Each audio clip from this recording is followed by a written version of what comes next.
I heard kayaking. Kayaking. I still heard kayaking. All right. So the topic of discussion on this show will be kayaking, and most of these shows usually have a hearing impaired translation component interpreting the things that happen in the show, and your translator.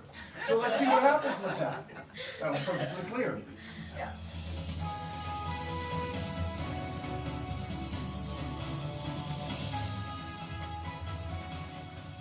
Welcome everybody in the studio audience to Tucson 12. I'm Whitney Perschnickety, and I'm your host this evening for Kayaking in the Desert. I have with me tonight an expert in kayaking. I will introduce him in just a moment, or I'll let him introduce himself. But I'd like to just let you know that our regular interpreter this evening for the hearing impaired called out sick. So we had to bring in Phil, the warehouse guy, to be the interpreter. So he'll be interpreting for our wonderful hearing impaired viewers. So back to the show. Let me have my esteemed guest introduce himself. Well, thank you, Whitney. My name is John Johansson. Now, I know I don't sound German, but trust me, I am. And I have been a what we call a no water rafting. There's whitewater rafting and no water rafting. Now, here in Tucson, in southern Arizona, mainly we have no water rafting. This is very true. There is a serious lack of water in the desert. Right. Now, most people don't realize what a key element that water is to kayak. It's kind of like air to breathing, kind of like food to a chubby girl. What? I think that hurts my feelings, but I'm not sure. Anyway, so what people don't realize is they just see all the videos on the interwebs with the water and the helmets, and every once in a while, tragically, someone falling off into the water. But in dry water rafting, guess what? If you fall off, you just get right back in the boat. So you're telling me that lives can be saved from the lack of tragically falling off of a kayak into the sand? Yes. Now, that is like what we call a safety redundancy, much like naming something the Rieto River. I understand. Or that would be like the Lake. You know, when I was a child, I really liked the Rieto River, and I liked the Lake.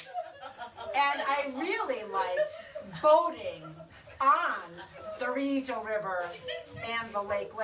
Now, most people don't realize this, that we have an invitational for the weeks of June the 26th to the 29th, right at smack dab where the Canyon del Oro, that means Canyon of the Dirty No Water,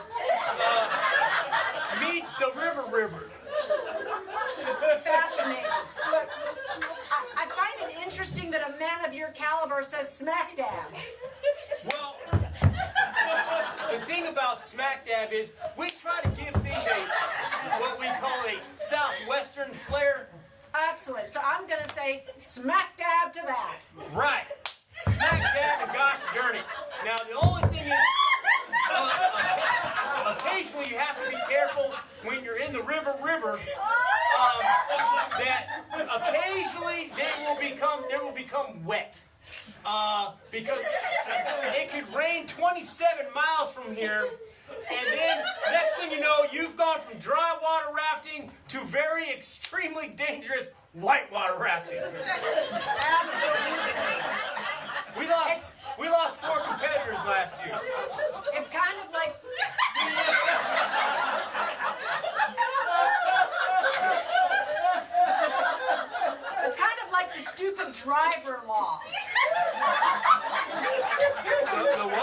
stupid driver law.